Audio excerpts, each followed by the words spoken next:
বিয়ে করে ম্যারেড লাইফে ঢোকা মানে দায়িত্ব আর কর্তব্যে সুইমিং পুলে ডাইভ দেওয়া।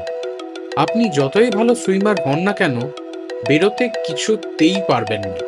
আর যতক্ষণ বাইরে আছেন দেখবেন কেউ না কেউ আপনাকে ধাক্কা দেওয়ার জন্য একদম রেডি। তাহলে এই অবস্থায় কি করা উচিত? আমার মতে বেস্ট হলো হালকা করে কেটে পড়া।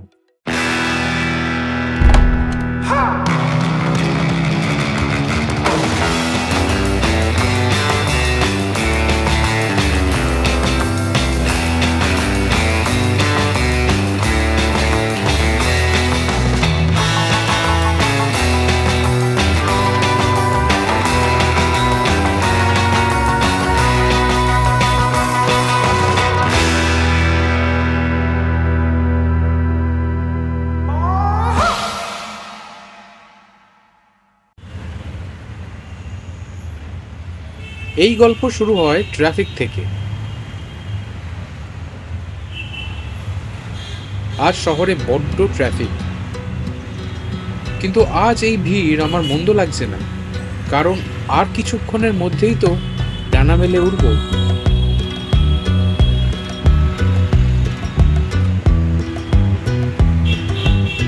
হেডফোনে একটা গান চালিয়ে দিলাম। দুটো গানের পরই দেখতে পেলাম জানলার বাইরে উকি দিচ্ছে কলকাতার আন্তর্জাতিক বিমানবন্দর।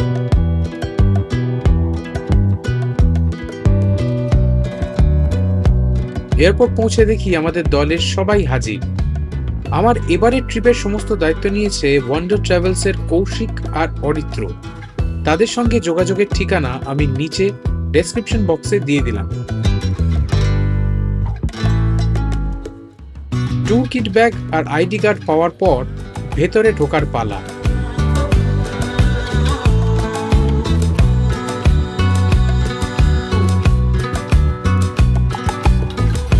যারা আপনারা থাইল্যান্ড যাবেন তারা কয়েকটা জিনিস মাথায় রাখবেন। ফার্স্ট হচ্ছে পাসপোর্ট, যেন ভ্যালিড পাসপোর্ট থাকে।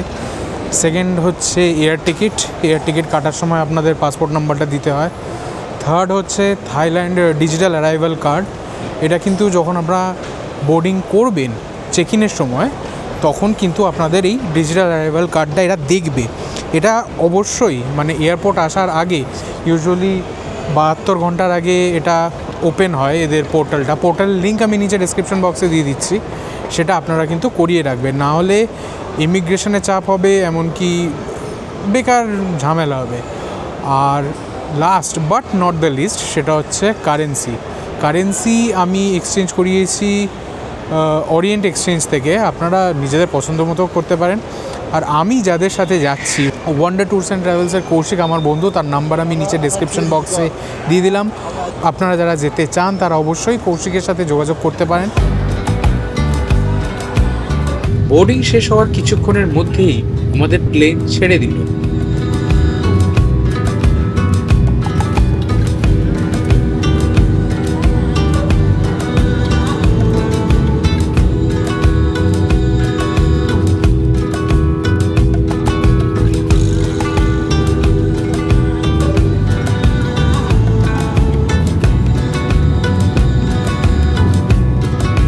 উপর থেকে উঁকি দিতেই সারা ব্যাংকক শহর ভেসে উঠল চোখের সামনে, যেন পারফেক্টলি আঁকা কোনো জিওমেট্রিক নকশা।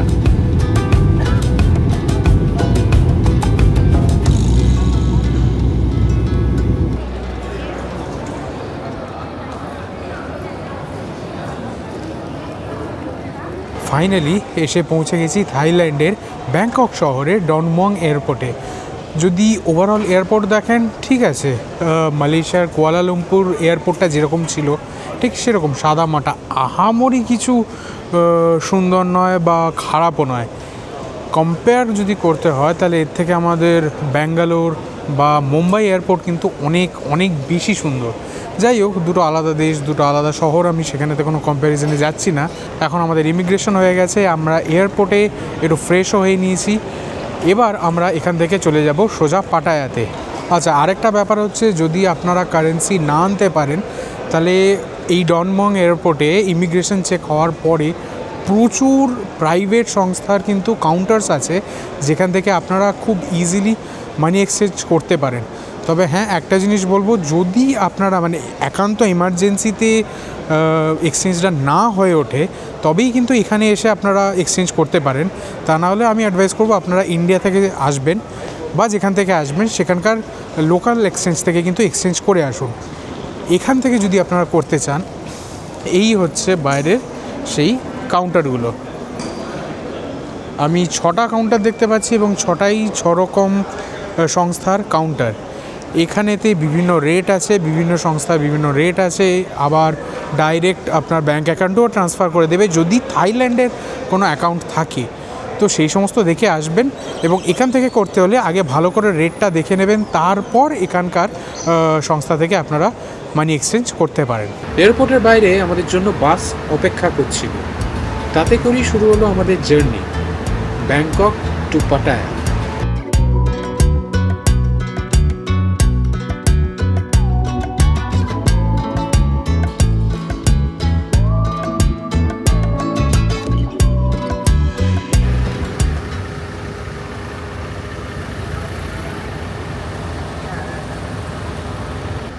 যেতে গিয়ে কিছুক্ষণের জন্য থামতে হলো, সবার খিদে পেয়েছে যে।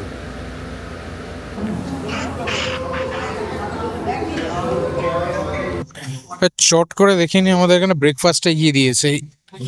এই যে ক্যানটা দেখা যাচ্ছে, এটাতে ঠান্ডা জল। খুব ডিহাইড্রেশন হয়ে গেলে বা অনেকখানি জার্নি করার পর যাদের জল শেষ হয়ে গেছে তারা এখান থেকে জল ভরে নিতে পারেন। এইদিকে আছে কিউকাম্বার স্যালাড আর ফ্রুটসের মধ্যে আছে ওয়াটারমেলন। এইদিকে ছোট ছোট সিঙ্গারা, মিনি সিঙ্গারা, আর এখানে মিনি বড়া। চাটনি আছে, এখানে পুদিনার চাটনি দেখতে পাচ্ছি। উপমা আছে। এই পোর্শনটা এলে ছোলে দেখতে পারবেন, সঙ্গে ভাটুরে, আর এই দিকে আছে পরাঠাটা আমি টেস্ট করিনি কেমন। এইটা এগ ভুর্জি। আর যারা আপনারা এই সমস্ত কোনো কিছুই খেতে চান না, আপনারা ব্রেড নিতে পারেন। ব্রেড নিয়ে এইখানে টোস্টার আছে, সেখানেতে একটু টোস্ট করে জিনিসটাতে মাখন বা জ্যাম লাগিয়ে আপনারা সেটা টেস্ট করতে পারেন বা খেতে পারেন। এখানে জুস আর কফি, হট মিল্ক তো আছেই। ব্রেকফাস্টটা কেমন? দারুণ হয়েছে, দারুণ। মানে থাইল্যান্ডে এসে ভারতীয় খাবার এবং টেস্টগুলো, এই সমস্যা মানে সিঙ্গারার টেস্টটা কিন্তু আমাদের ওখানকার টেস্টের মতোই দারুণ লেগেছে। আবার আমি পাঞ্জাবি চাটা হার মানাই, চাটা আমি অতটা খাইছি, চা পাবো আমি ভাবিনি, কিন্তু আমি ওই যে ফ্রুট জুস যেটা খেলাম, কমলা লেবুর জুসটা, ওটা একদম রিফ্রেশিং। আমি ছোলে ভাটুরে খেয়েছি এবং যথেষ্ট ভালো টেস্ট, খারাপ নয়। কিন্তু সব থেকে ভালো যেটা মানে এ ক্লাস কোয়ালিটি যেটা আমার মনে হয়েছে সেটা হচ্ছে এগ ভুর্জি আর প্রচুর প্রচুর প্রচুর পরিমাণ জল খেয়ে এখন আমরা আবার রওনা হব। ক্ষণিকে বিরতির পর আবার পথ চলা শুরু।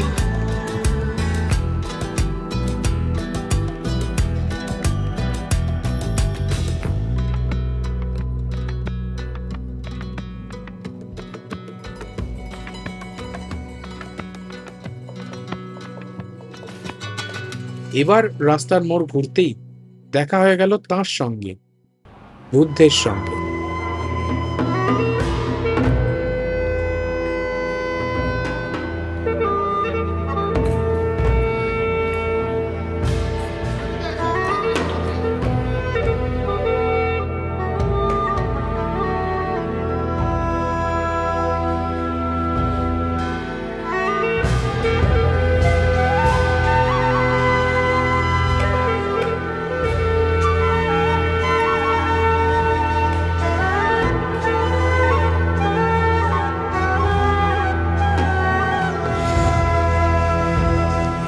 এই হলো বুদ্ধ মন্দির। এই বুদ্ধ মন্দির থেকেই এখান থেকে দেখা যায় পাটায়া সেই বিখ্যাত সমুদ্র। দূরে ওই টাওয়ারটা থেকে একটা রোপওয়ের কেবল দেখতে পাচ্ছি, আমি জানি না এত দূর থেকে সেটা দেখা যায় কি না। তবে শুধুমাত্র ধর্মীয় কারণে নয়, এখান থেকে জায়গা বিশেষেও এই জায়গাটার মাহাত্ম্য অনেক। কারণ একে তো এটা একটা টিলার ওপরে, তার উপর এই জায়গা থেকে শহরের এই দিকটা আর স্পেশালি সমুদ্রটা খুব সুন্দরভাবে কিন্তু দেখা যাচ্ছে। এইটা দ্য বিগ বুদ্ধার পেছনের দিকটা, আর এখানে বেশ কিছু আর এখানে বেশ কিছু আরও মূর্তি আছে, এগুলো নিশ্চয়ই বৌদ্ধ ধর্মের কোনো সিগনিফিকেন্স আছে যেগুলো সত্যি আমি জানি না, কিন্তু এখানে খুব সুন্দরভাবে সযত্নে ওয়েল মেনটেন্ড করে এই জায়গায় কিন্তু এগুলো রাখা আছে। এই সেই দ্য বিগ বুদ্ধা, এখানে সামনে এই রকম দেখতে।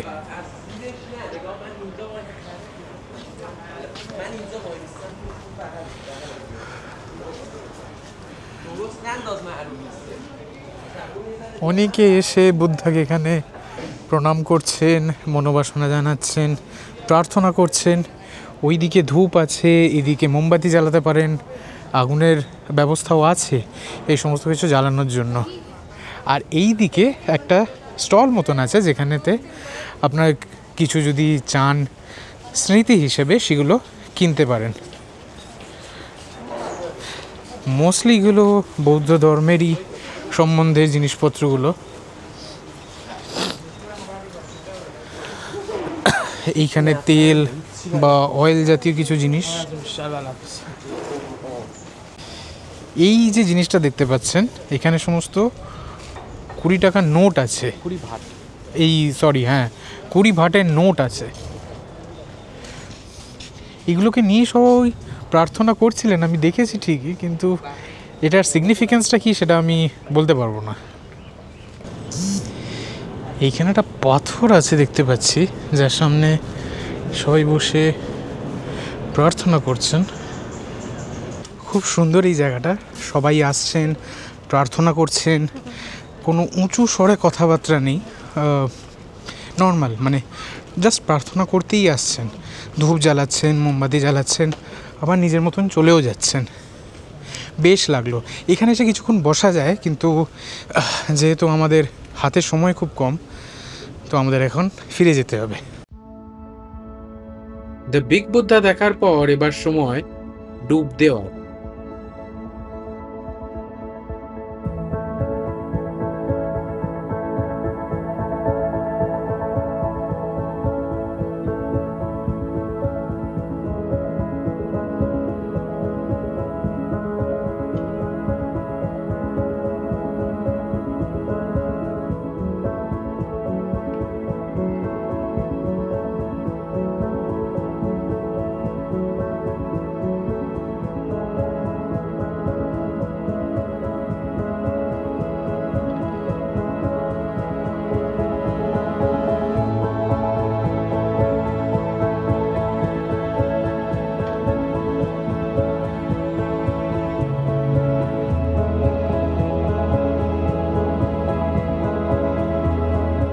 ফাটাফাটি এই জায়গাটা, অসাধারণ।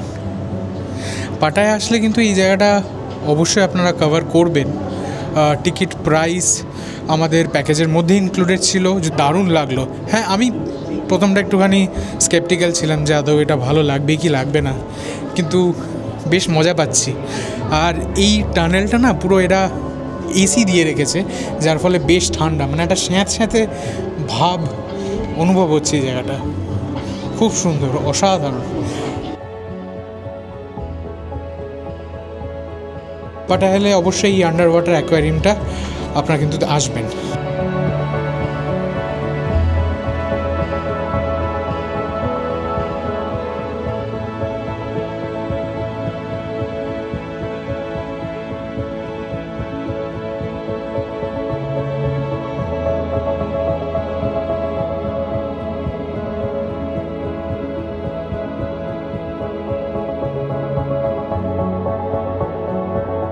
এত ঘোরাঘুরি করে এখন বাজে 3:20, আর এই সময় সবার আমাদের গ্রুপে প্রচণ্ড খিদে পেয়েছে। So it's time for lunch.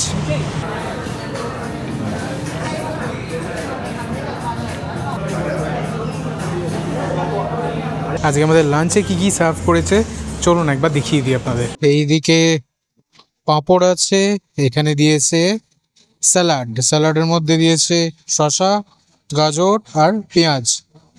তার পাশে আছে রুটি বা নান যেটাকে বলে, এখানে চিনি, নুন, আচার, লেবু দেওয়া আছে।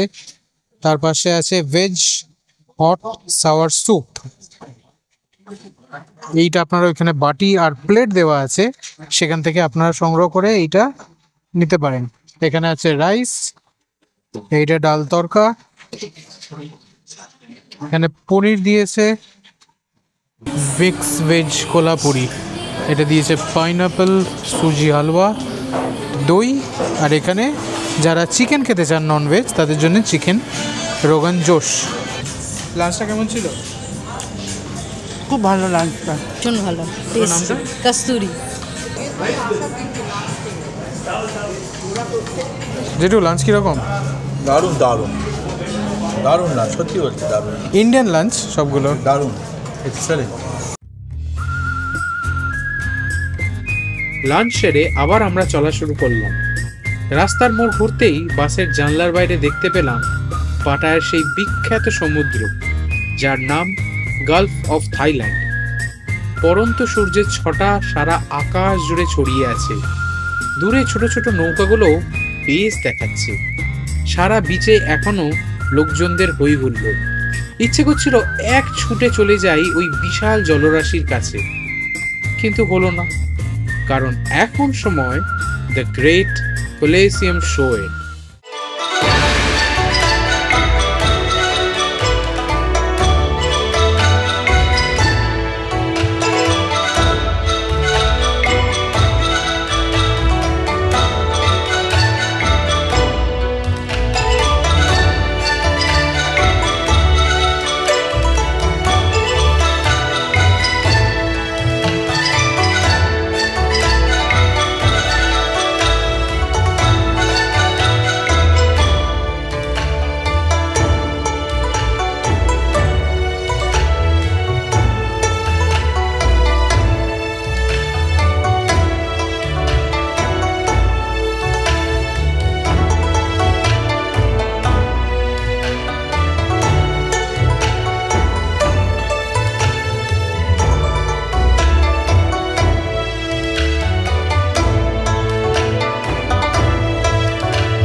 এই হলো কলিসিয়াম শো পাটায়ার বাইরের জায়গাটা।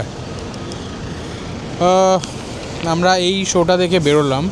থাই কালচার এলিমেন্টস আছে, বেসিক্যালি এটা একটা ওই ডান্স শো হচ্ছে। খুব ভালো, খুব মানে লাইট ফাইট সাউন্ড দিয়ে বেশ ভালো লেগেছে। থাই কালচার দেখিয়েছে, ইন্ডিয়ান কালচার দেখিয়েছে, ওয়েস্টার্ন কালচারের কিছুটা দেখিয়েছে। ভালো লাগবে, 1 ঘন্টার শো। এই শোয়ের টিকিটটা আমাদের প্যাকেজের সাথে ইনক্লুডেড ছিল, তাই আলাদা করে আমাদের কাটতে হয়নি। এটা কোথা থেকে কাটবেন আর এটার প্রাইসটা কি আমি নিচে ডেসক্রিপশন বক্সে দিয়ে দিলাম।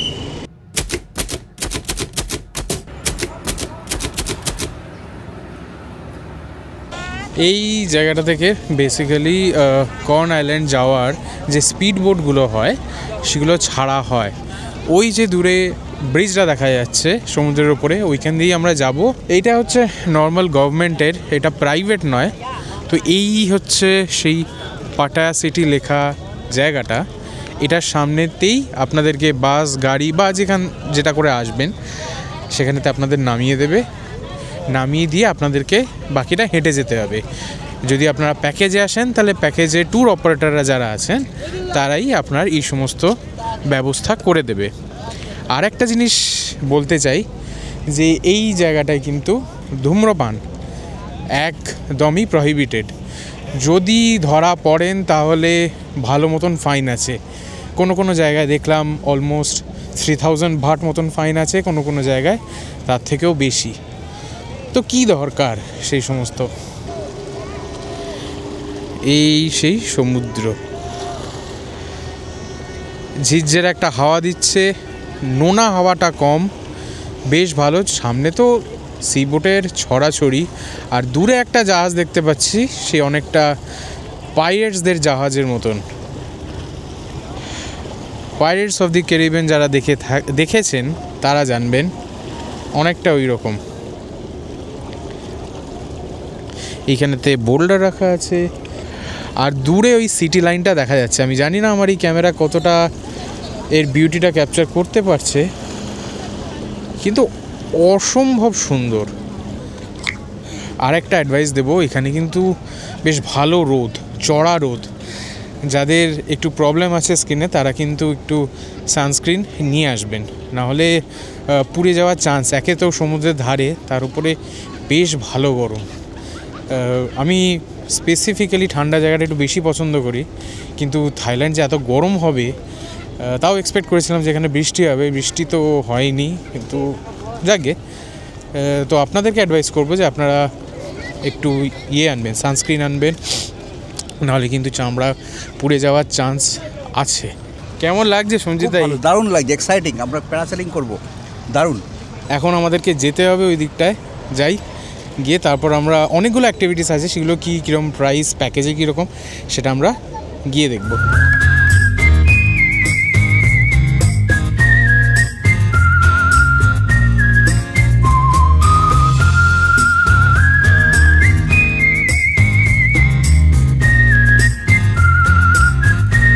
আমরা ওই জায়গাটা দাঁড়িয়েছিলাম, ওইখান থেকে এই ব্রিজ ধরে এই একটা প্ল্যাটফর্ম মতন জায়গায় এলাম। এখান থেকে নেমে আমাদেরকে ওই স্পিড বোটটা ধরতে হবে। এই বাঁধানো প্ল্যাটফর্ম, আর ওইটা হচ্ছে ফ্লোটিং প্ল্যাটফর্ম যেমন হচ্ছে দেখে। এই নেমে গিয়ে ওই জায়গায় আমাদের জন্য স্পিড বোট আছে, যেটা আমাদের নিয়ে যাবে কর্ন আইল্যান্ডে। বেশ একটা এক্সাইটিং লাগছে, কিন্তু ফাটাফাটি একটা এক্সপিরিয়েন্স। তবে হ্যাঁ, শর্টস পরে আসবেন এখানে এলে। যেই জামা কাপড়গুলো কটন তাড়াতাড়ি শুকিয়ে যায় সেগুলো পরবেন, নাহলে যদি একবার ভিজে যায় তা সুটকেস হয়ে যাবে। বোটটা যা দুলছে, জানি না মাঝ সমুদ্রে গিয়ে মানে কিরম কি অবস্থা। জায়গা আছে।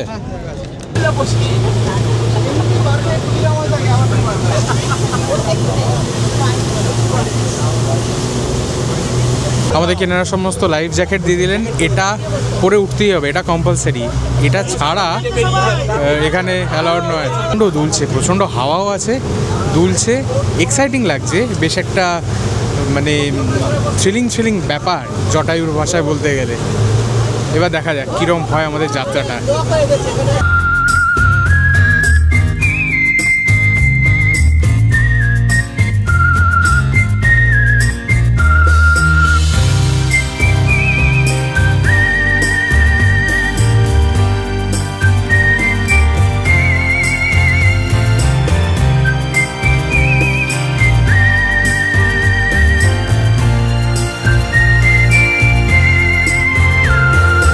এই প্ল্যাটফর্মটা যেটা আছে, এখানে কিছু জামা কাপড় কেনার বা টয়েস, স্ন্যাক্স ইত্যাদি এই সমস্ত কেনারও স্টলস দেওয়া আছে।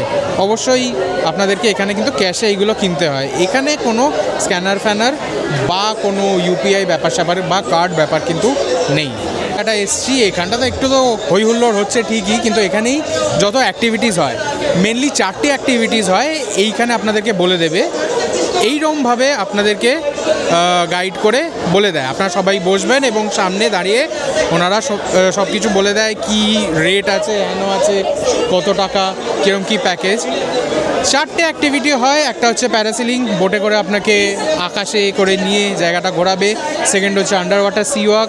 থার্ড হচ্ছে জেট স্কি। আর ফোর্থ হচ্ছে ব্যানানা রাইড সামথিং। সেটাও ওই জেট স্কি মতনই, বাট অনেকগুলো লোক একসাথে আছে। 4টে যদি নেন একসাথে, তাহলে আপনার সামথিং 3,000 3,500 মতন প্যাকেজ যদি 4টে করেন। যদি মাত্র 2টো করেন, যেমন আমি যেটা করছি প্যারাসেলিং আর আন্ডার ওয়াটার সি ওয়াক, এটা হচ্ছে 2,000 টাকা। আর যদি সাপোজ প্যারাসেলিং করতে না চান, আন্ডার ওয়াটার সি ওয়াক যাকে বলে, বা ব্যানানা রাইড, জেট স্কি করতে চান, তাহলে আরও একটু কম ফরেক্স থাকেন। সেকেন্ড হচ্ছে আপনারা ক্যাশ দিতে পারেন, ক্যাশটা মাস্ট, ক্যাশই নেয় সব থেকে বেশি। আর যদি আপনাদের কোনো কিছুই না থাকেন, তাহলে একটা সুখবর আছে, এখানেতে ইউপিআই অ্যাকসেপ্ট করা হয়। যদি আপনাদের ইন্টারন্যাশনাল রোমিং থাকে বা কোনো কারণে আপনারা ইউপিআইটা অ্যাভেল করতে পারেন, এর আপনাদের স্ক্যানার দেবে, আপনারা সেখানে ইন্ডিয়ান কারেন্সিতে সেই অ্যামাউন্টটা পে করেও আপনারা এই অ্যাক্টিভিটিসগুলো অ্যাভেল করতে পারেন। আমার সময় হয়ে গেছে, এখন এগোই।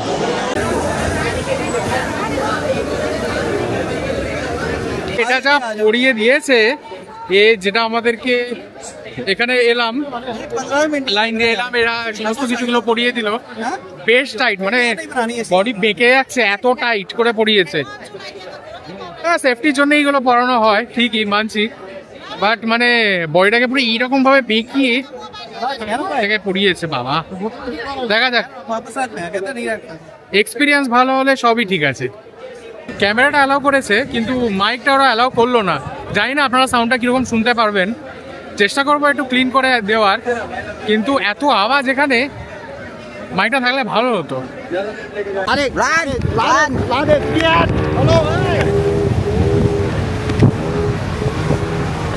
ফাটাফাটি অভিজ্ঞতা কাকা, জন্মান্তরেও ভুলবো না। ও দেখুন আশপাশটা কিরকম লাগছে। ও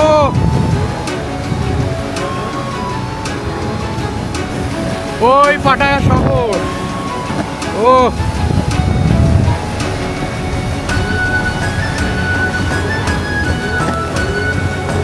ফাটাফাটি।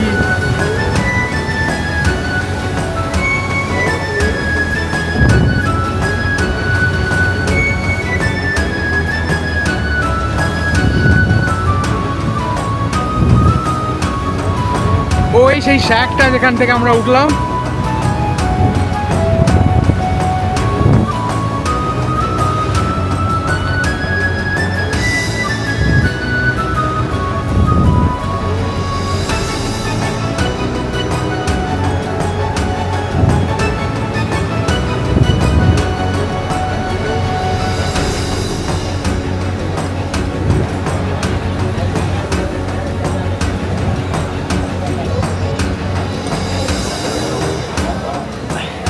আমি দেব।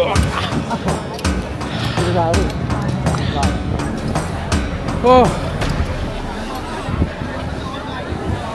ফাটাফাটি একটা এক্সপিরিয়েন্স। ও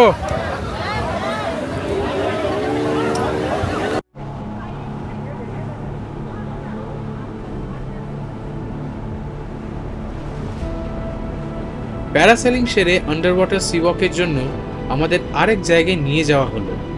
দুর্ভাগ্যবশত ওখানে আমায় কোনো ভিডিও তুলতে দেওয়া হয়নি। ওনারাই নিজে থেকে কয়েকটা ছবি আর ভিডিও তুলে দিয়েছিলেন, যেগুলো এই ভিডিওতে দিয়ে দিলাম।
ঝিরঝির বৃষ্টি পড়ছে, দারুণ দারুণ একটা অভিজ্ঞতা। ভাগ্যিস প্যারাসেলিং আর আন্ডার ওয়াটার সি ওয়াকটা করেছিলাম। Absolutely recommended. Under water sea walk সেরে এখন আমরা কোরাল আইল্যান্ডে এসেছি, এবং কোরাল আইল্যান্ডে আসতে গেলে ওই রকমভাবে বোটটা এসে আপনাকে দাঁড় করাবে, আপনাকে বাকিটা হেঁটে আসতে হবে। আন্ডার ওয়াটার সি ওয়াকটা দারুণ একটা এক্সপিরিয়েন্স, মানে লাইফ টাইম অপরচুনিটি এটা একটা। যারা পাটায়া আসবেন, একবার আসবেন, দুবার আসবেন, যতবারই আসবেন, অবশ্যই এই আন্ডার ওয়াটার সি ওয়াকটা কিন্তু করবেন। তাছাড়া এই জায়গাটার প্রাকৃতিক সৌন্দর্য এত, একটুও ধুলো নেই, একটুও নোংরা নেই, ময়লা নেই, হ্যাপিনিং একটা প্লেস এই জায়গাটা। আন্ডার সি ওয়াকিং যেটা আছে সেটা সম্পর্কে দু একটা কথা বলে দিতে চাই এখানে। ফার্স্ট অফ অল, আপনারা যখন প্যারাসেলিংয়ের টিকিটটা কাটবেন তখনই আপনাদেরকে এই আন্ডার সি ওয়াটার ওয়াকিংয়ের টিকিটটাও কেটে নিতে হবে। সঙ্গে সঙ্গে আপনাকে একটা নীল রঙের কার্ড দেবে, সেটা সঙ্গে রাখবেন। সেটার পরে আপনাকে নিয়ে যাবে আরেকটা জায়গায়, ওই জায়গাতেই কিন্তু অ্যাকচুয়ালি আন্ডার ওয়াটারটা হয়। যেখানে প্যারাসেলিংটা করেছেন বা করবেন সেখানে কিন্তু হয় না, সেখান থেকে বোটে করে অনেকখানি যেতে হয়, প্রায় 15 মিনিট থেকে 20 মিনিট তো আছেই। 15 থেকে 20 মিনিট বোটে ট্রাভেল করার পরে আপনাকে যে জায়গাটায় নিয়ে যাবে সেখানে হবে আন্ডার ওয়াটার। আরেকটা কথা, এই যে এতখানি রাস্তা আপনারা ট্রাভেল করবেন এটা বেশ ঝাঁকুনি।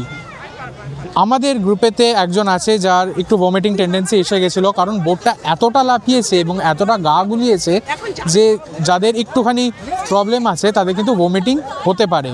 তো সেই জন্যে আমি আপনাদেরকে রেকমেন্ড করব যে মানসিকভাবে প্রিপেয়ার হয়ে আসুন ফার্স্ট। সেকেন্ড অফ অল, যদি আপনাদের কোনো ওষুধ খাওয়ার থাকে তাহলে সেই ওষুধপত্রগুলো কিন্তু নিয়ে আসবেন উইথ প্রপার প্রেসক্রিপশন। এবার কী হবে, আপনাদেরকে নিয়ে যাবে আরেকটা বোটে, সেখানেতে একটা বাস্কেট দেওয়া হবে। সেই বাস্কেটেতে আপনাদেরকে সমস্ত কিছু জিনিসপত্র, মানে ব্যাগ ফ্যাগ, মোবাইল টোবাইল ইত্যাদি ইত্যাদি যা আছে সেটা আপনাদেরকে ওখানে রাখতে হবে। রাখার পরে কী হবে, কোনো জামা পরা অ্যালাউড নয় এক্সেপ্ট মহিলাদের। মহিলারা যদি সুইমিং স্যুট পরে আসেন তাহলে খুব ভালো হয়, আর যদি না পরে আসেন তাহলেও অ্যালাউ করে দিচ্ছে, সেটা আমি দেখেছি। আর আপনাদেরকে আরেকটা বোটে নিয়ে যাওয়া হবে, সেখানে গিয়ে মাথায় একটা মাস্ক চাপিয়ে, মানে অক্সিজেন মাস্ক চাপিয়ে তারপর আপনাদেরকে নিচে নিয়ে যাওয়া হবে। কোনো অসুবিধার কিছু নেই, কোনো রকম অসুবিধা আপনাদের হবে না। সমস্ত রকম ইনস্ট্রাকশনস সব কিছুই দিয়ে দেওয়া হবে, সেটা অক্ষরে অক্ষরে ফলো করবেন। সেকেন্ড অফ অল হচ্ছে, যখনই জলে নামবেন মাস্ক পরে তখন কানটা একটু ব্লক হয়ে যাবে, তখন নাক মুখ বন্ধ রেখে নিঃশ্বাসটা চেপে রাখবেন।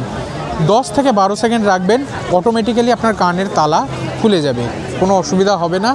এরপর নিচে মানে ট্রেনাররা আছে, গাইডসরা আছে যারা আন্ডার ওয়াটার, তারা সমস্ত কিছু আপনাকে হাত ধরে জিনিসটাকে ঘোরাবে। একটা মানে সি বেডেতে একটা রেলিং মতন করা আছে, সেখানেতেই পুরো সার্কুলার ওয়াইজ যারা আন্ডার ওয়াটার করছেন ওয়াকিংটা তাদেরকে ঘোরানো হয়, নিচে ছবি তোলা হয়। আমি কোনো ছবি তুলতে পারিনি, তার একমাত্র কারণ ওই জায়গাটায় কোনো ছবি তোলা যায় না, স্ট্রিক্টলি নিষেধ। ওরা নিজেরাই ক্যামেরা দিয়ে সমস্ত ছবি, সমস্ত ফিল্ম সেগুলো শ্যুট করেছে, এটাই ওদের ব্যবসা। এবং এইগুলো আলাদা কোনো চার্জ নেই, আপনারা যদি প্যাকেজ নেন বা টিকিট কাটেন সেটার সঙ্গেই থাকে। অতএব আপনারা চিন্তা করবেন না যে আন্ডার ওয়াটারে আপনাদের কোনো ছবি নেই, ওনারাই তুলে দেবেন। আপনাদের কাজ হচ্ছে সেটা সঠিক আপনাদের যে গাইড আছে তাদের থেকে সেটা কালেক্ট করে নেওয়া। তারপর হয়ে যাওয়ার পর আপনাদেরকে আবার স্পিড বোটে নিয়ে চলে আসা হবে এই কর্ন আইল্যান্ডে। এই কর্ন আইল্যান্ডেই হচ্ছে পাটায়ার মেন অ্যাট্রাকশন। এই কর্ন আইল্যান্ডেই আপনাদেরকে জেট স্কি আর বানানা রাইড যেটা আছে সেটা আপনারা করতে পারবেন। এখানে এসেও আপনারা টিকিট কাটতে পারবেন। খুব সুন্দর, খুব হ্যাপেনিং জায়গাটা। তবে আমার করার খুব একটা ইচ্ছে নেই, কারণ জেট স্কি অনেকবার করেছি, আর ব্যানানা রাইড গিয়ে ওই মাঝ সমুদ্রে উল্টে দেয়, দরকার নেই। আমি সেরা দুটো করে নিয়েছি, প্যারাসেলিং আর আন্ডার সি ওয়াকিং যেটা, ব্যাস আর কি। তবে এই বিচে অসাধারণ জায়গাটা, জাস্ট অসাধারণ, কিছু বলার নেই। আপনারা একবার চারপাশটা দেখুন।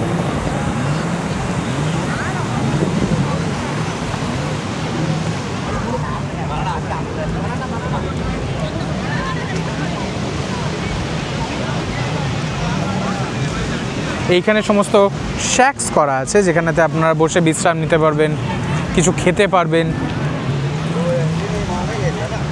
দারুণ, ফাটাফাটি অভিজ্ঞতা গুরু, ফাটাফাটি, কোনো কথা হবে না। তবে আন্ডার ওয়াটার সি ওয়াকের একটা জিনিস বলছি, আমি শুনলাম সঞ্জিতদার কাছ থেকে যে আন্দামানে ব্যাপারটা আরও পরিষ্কার, এইখানে বড্ড ঘোলাটে, মানে শুধু একটা দিকেই আপনারা দেখতে পাবেন আর বাকি আশেপাশে দেখা যায় না। এটাও হতে পারে যে আজকে মেঘলা করে আছে বলেও নিচে আলো পৌঁছচ্ছে না, যার ফলে ঘোলাটেটা বেশি দেখাচ্ছে, কিন্তু মানে ভিজিবিলিটি কিন্তু খুব কম।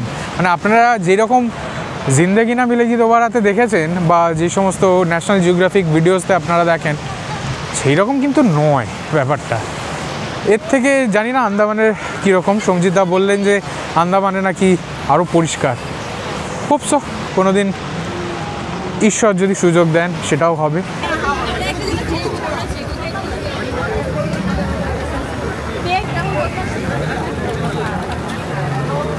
কোরাল আইল্যান্ডে আমাদের যা অ্যাক্টিভিটিস ছিল সবই সম্পন্ন, দারুণ ঘুরেছি, দারুণ এক্সপিরিয়েন্স হয়েছে। একটা জিনিস বলবো, এখানকার সমুদ্র যেটা আছে সেটা পুরী সমুদ্র মতো নয়, হাওয়াতে অত নোনা ভাব নেই, কিন্তু তবুও কোথাও একটা সফিস্টিকেশন আছে, বেশ ভালো লাগবে যদি সমুদ্রে চান করতে চান। বেশ ভালো, এখানে সাইডে শ্যাক্সে যেরকম আমি দেখালাম অনেক খাবার দাবারও পাওয়া যাচ্ছে, কোনো পানীয় যদি টেস্ট করতে চান সেটারও ব্যবস্থা আছে, ধূমপানেরও ব্যবস্থা আছে, সব রকম ব্যবস্থা মোটামুটি বেশ ভালো। ঝিরিঝিরি বৃষ্টি শুরু হয়েছে, আকাশে মেঘ করে এসছে, আমরা ওখানে থাকতেই বৃষ্টি শুরু হয়েছিল, কিন্তু এবার আমাদের গাইড বললো যে ফিরে যাওয়াটা উচিত, তাই এবার আমরা ফিরে যাচ্ছি। নেক্সট সাইট সিন যাওয়ার আগে এখন আমরা ফিরে যাচ্ছি আমাদের হোটেলে, কারণ সবাই বলছেন যে একটু ফ্রেশ হতে হবে, ভিজে গেছে ইত্যাদি ইত্যাদি। আমিও জামাকাপড় চেঞ্জ করলাম ঠিকই, কিন্তু ভেজা ভেজাই লাগছে, তো সেই সমস্ত কিছুর জন্য আরেকবার আমরা হোটেলে যাচ্ছি, তারপর লাঞ্চ করে নেক্সট গন্তব্যে।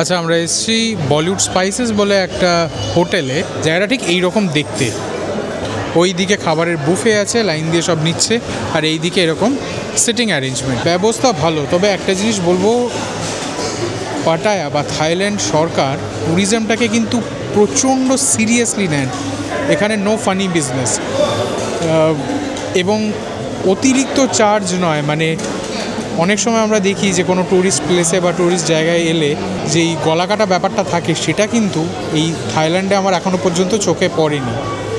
মানুষগুলো যথেষ্ট ভালো, যথেষ্ট হেল্পফুল, আমাদের গাইড যিনি আছেন তিনিও যথেষ্ট কোঅপারেটিভ এবং ভালো লাগার মতো। বন্ধু বান্ধবদের নিয়ে এসে এই জায়গাটা কিন্তু বেশ এনজয় করা যায়।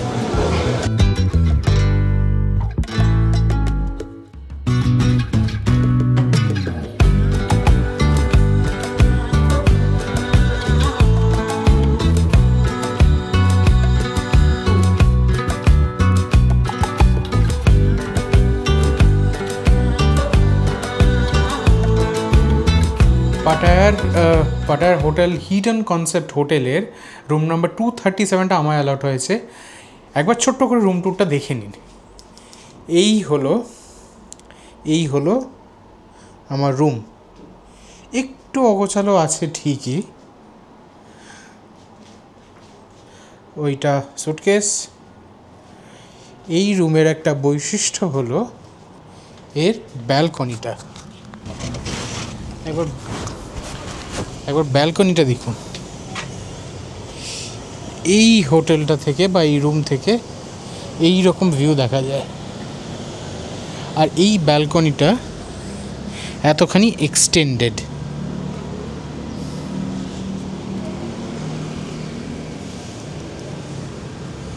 সুন্দর। বেসিক্যালি কাল রাতে অনেকক্ষণ এখানে বসেছিলাম, সুন্দর একটা ঝিরঝিরে হাওয়া দিচ্ছিল, বেশ মনোরম। বেশি গরম খুব একটা ছিল না, ভেতরে তো এসি আছেই, কিন্তু বাইরে রাত্রিবেলার দিকে এক পশলা বৃষ্টি হয়ে যাওয়ার পর বেশ ভালো লাগছিল জায়গাটা। যাই, আপনাদের ওয়াশরুমটা একবার দেখিয়ে দিই। এই হলো ওয়াশরুম, এখানে একটা আয়না, আর এইখানে চান করার জায়গা। এখানেতে বডি ওয়াশ, শ্যাম্পু দুটোই আছে। এটা একটা হ্যান্ড শাওয়ার, কিন্তু আপনারা এটাকে শাওয়ার হিসেবেও ব্যবহার করতে পারেন। এইখানে একটা লিকুইড সোপ দিয়েছে, ব্যবস্থা ভালোই। আর আরেকটা ব্যাপার হচ্ছে, ওইখানে একটা লকার আছে, এখানে টিভি, ফ্রিজ, আর এই একটা এত বড় আয়না। ব্যবস্থা বেশ ভালো। ওয়ান্ডার ট্রাভেলসের প্যাকেজই, ওয়ান্ডার ট্রাভেলসই সমস্ত কিছু সেট করে দিয়েছে কৌশিক আর অরিত্র। বেশ ভালো। আপাতত আমরা একটুখানি ফ্রেশ হব, কারণ আন্ডার সি ওয়াক করার পরে আর বিচে অতক্ষণই ঘোরাঘুরি করার পর সবাই একটুখানি টায়ার্ড, প্লাস লাঞ্চ করেছি। স্বাভাবিকভাবে সবার একটু শরীরটা কেমন করছে, তো আমরা এবার একটুখানি রেস্ট নেব। রেস্ট নিয়ে আমরা যাব টাইগার পার্কে। আমরা সবাই এসে গেছি গাড়িতে, ওয়েট করছি, এখন আমাদের বাস ছাড়বে আর আমরা রওনা হবো টাইগার পার্কের উদ্দেশ্যে। বাঘের সাথে সেলফি তুলবো তো, ফ্রেশ ট্রেশ হয়ে তারপর।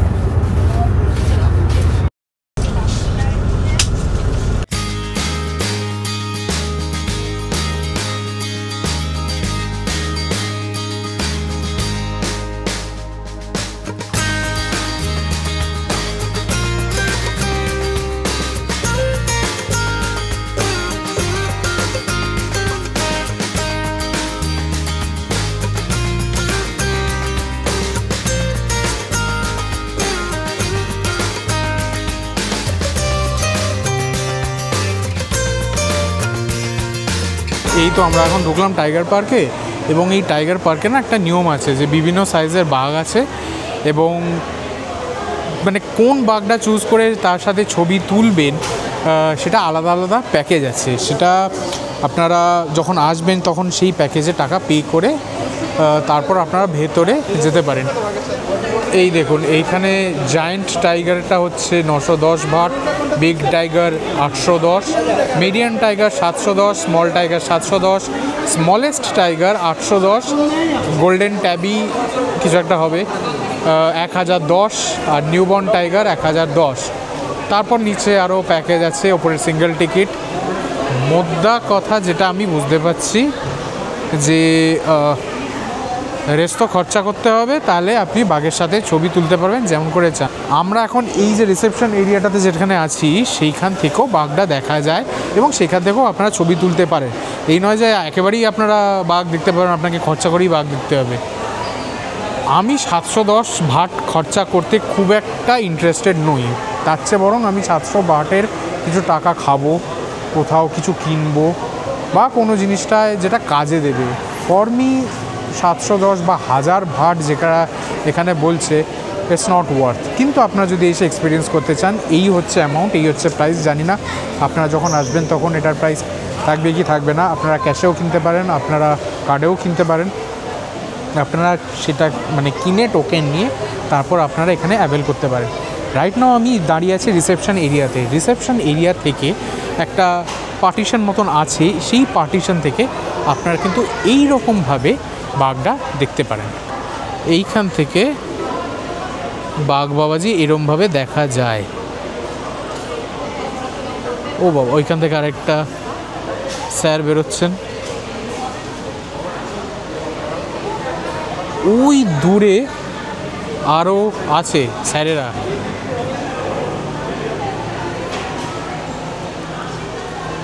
ব্যাস, টাইগার পার্কে টাইগার দেখা হয়ে গেল বিনা খরচে।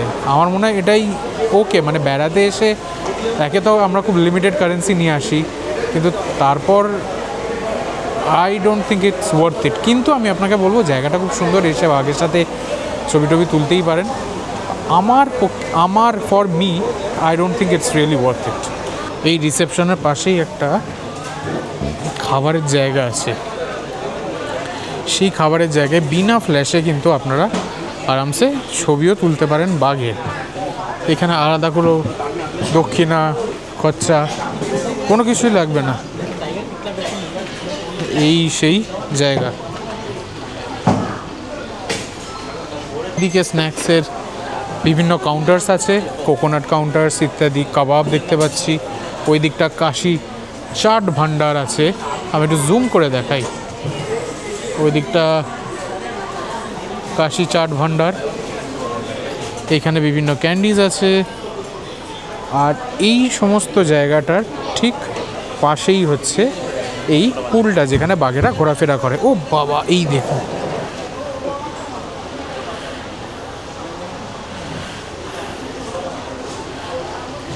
এত কাছ থেকে বাঘ দেখলাম, কেনই পয়সা খরচা করবো বাবা।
এইদিকে আসছে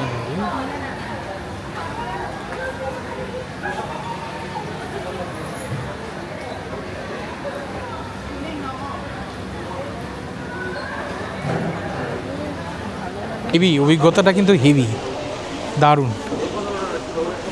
দিনের শেষে last but not the least, পাটায়ার famous the walking street.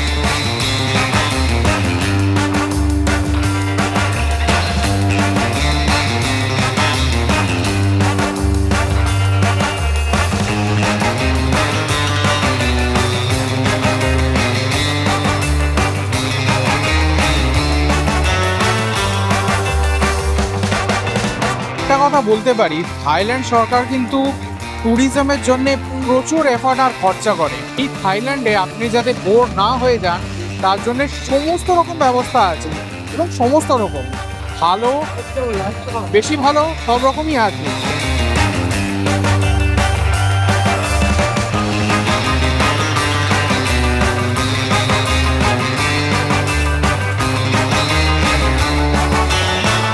Say walking স্ট্রিটে আসেনি এরকম কোনোদিন হয় না, এবং আগামী দিনে সেটা হবেও না।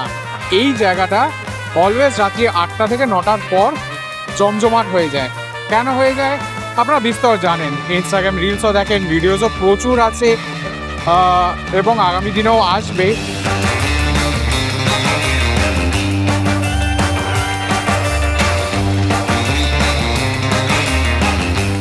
আপনাদের একটা ইন্টারেস্টিং জিনিস দেখাই, এই ওয়াকিং স্ট্রিটে আমি এনার দর্শন পেলাম।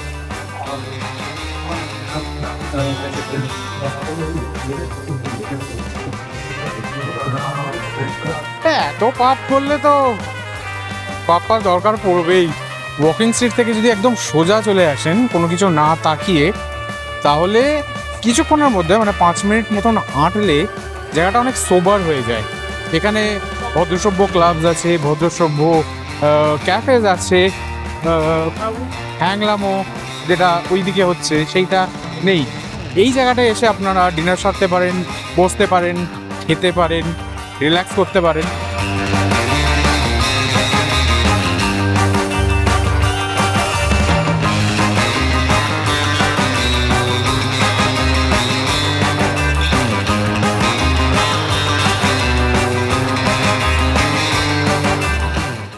ওয়াকিং স্ট্রিট থেকে বেরিয়ে এলাম, বেশিক্ষণ থাকা যাচ্ছে না, মানে তার চেয়ে বরং ওয়াকিং স্ট্রিট থেকে যদি একটু সোজা হাঁটতে থাকেন, এই 10 পরই পাটায়া বিচটা শুরু হয়ে যায়। আর রাত্রিবেলা পাটায়া বিচটা জাস্ট অসাধারণ। বিচে লোকজন কম, শ্যাক্স কম, কেনা বেচা মানে যেরকম ফেরিওয়ালারা ঘুরে বেড়ায় সেটা নেই, শুধু জল আর স্কাইলাইনটা দেখা যাচ্ছে। আমি জানি না আমার ক্যামেরাটা কতটা এটা ক্যাপচার করতে পারবে, কিন্তু একবার জায়গাটা দেখুন। এই হচ্ছে পাটায়ার স্কাইলাইন।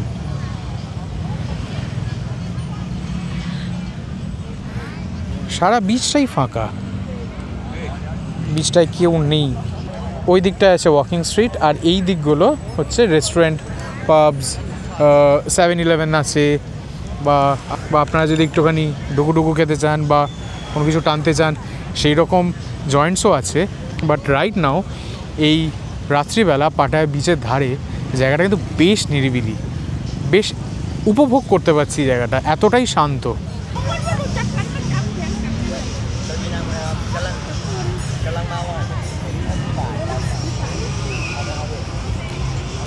পরদিন আমরা পাটায়া ছেড়ে রওনা দিই থাইল্যান্ডের রাজধানী ব্যাংককের দিকে। সেই সব গল্প আসছে আগামী পর্বে।